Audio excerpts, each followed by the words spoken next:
औज़ुबिल्लाहिमिनश्शैतानिर्रजीम बिस्मिल्लाहिर्रहमानिर्रहीम।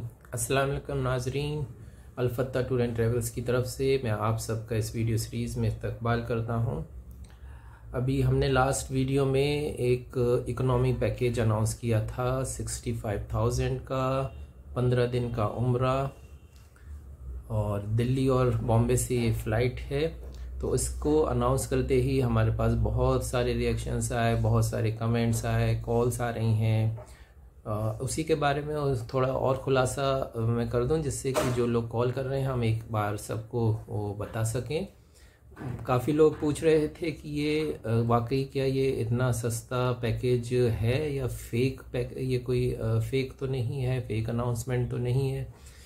तो उसी को मैं आज आपको बताऊं कि ये हमने क्यों अनाउंस किया, इतना सस्ता कैसे कर पाए, इसकी क्या वजह थी अनाउंस करने की। 2 साल से उम्रा बंद था, हर कोई जाना चाहता है और टिकट्स के रेट्स बढ़ चुके हैं, पैकेजेस बढ़ गए हैं। तो आम इंसान के बजट से ये पैकेज उम्रा जो है बाहर होता जा रहा था। इसी को मद्देनज़र रखते हुए कि हम लोग जो है ज़्यादा से ज़्यादा लोगों को उम्रा करा सकें, उनको ये सहूलत दे सकें, तो इसीलिए हमने कोशिश करके ये पैकेज बनाया था। अब ये इतना हम इसको इस कैटेगरी में, इकोनॉमी कैटेगरी में कैसे ला पाए, और ये हमने अनाउंस किया, उसमें हमने बताया पिछले वीडियो में। तो यहाँ भी मैं थोड़ा सा उसको खुलासा कर दूं कि हम ये जो इसमें फ़्लाइट है वो वाया फ़्लाइट है। तो डायरेक्ट फ़्लाइट से टाइम ज़्यादा होता है लेकिन उसका प्राइस कम होता है, इसलिए हम इसका प्राइस हमने कम करा, लेकिन वक्त थोड़ा ज़्यादा लगता है। एक तो ये वाया फ़्लाइट है पहला। दूसरा, जो इसमें होटल है उसकी दूरी 1100 मीटर 1200 मीटर के आसपास है।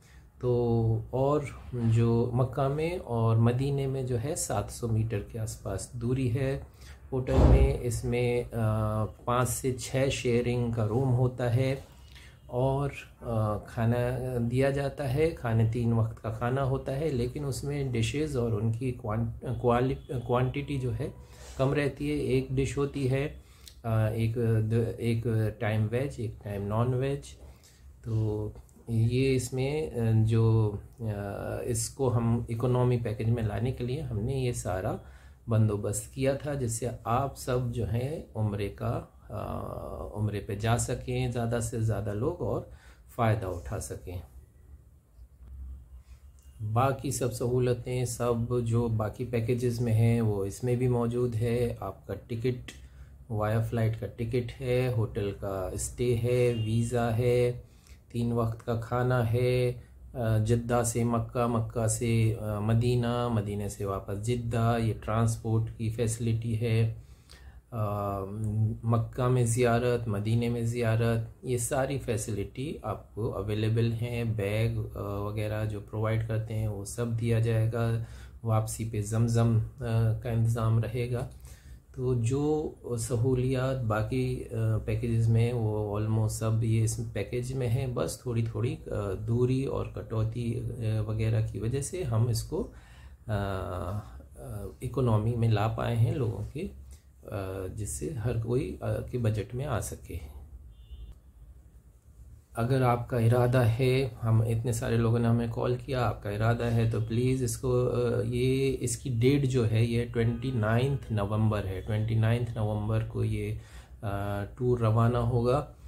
तो कम से कम जो है 10 दिन पहले इसमें जो है वीज़ा लगाना शुरू कर देते हैं, प्रोसेस शुरू हो जाता है। तो अगर आपका इरादा है तो फ़ौरन से पेशतर जो है बुकिंग कराएं, क्योंकि बहुत अच्छा रेस्पॉन्स है। बहुत लोग इसका इंतज़ार कर रहे थे, जाना चाह रहे थे। तो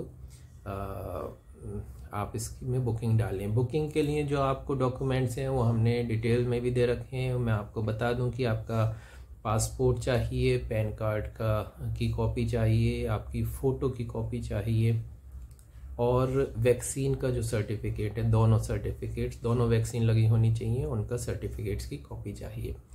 तो पासपोर्ट आपका वैलिड होना चाहिए, कम से कम 6 महीने की उसमें मियाद होनी चाहिए उसकी वैलिडिटी में, तभी वीज़ा लग पाएगा। बाकी आप पासपोर्ट्स का साफ, आप उसकी कैमरे से फ़ोटो लेने के बजाय स्कैन करा के, किसी कंप्यूटर या फ़ोटोकॉपी शॉप पे या साइबर कैफ़े में जाके उसे स्कैन करा के भेजें। क्योंकि हम उसका प्रिंट आउट लेते हैं, फ़ोटो कैमरे से जो फ़ोटो लिया जाता है वो उसका प्रिंट लेते हैं तो एकदम काला ब्लैक आता है, तो उससे ना लें। आप स्कैन करा के, अच्छे स्कैनर से करा के हमें भेजें सारे डॉक्यूमेंट्स। बाकी आप हमसे रब्ता करेंगे, हम आपको 1 to 1 बता देंगे कि क्या क्या चाहिए।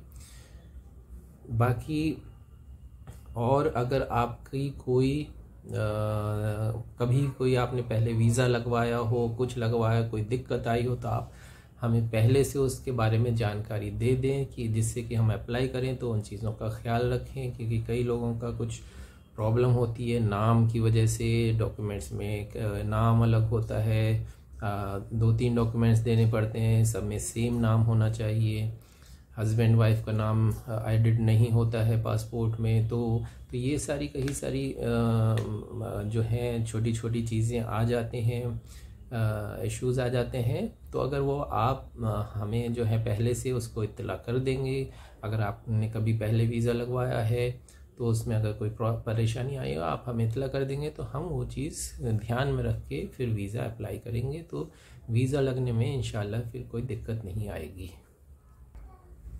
एक बात और का मैं आपको यहाँ पे बताना चाहता हूँ कि जब हम वीज़ा लगाते हैं उससे पहले 50% एडवांस जो है वो देना होता है।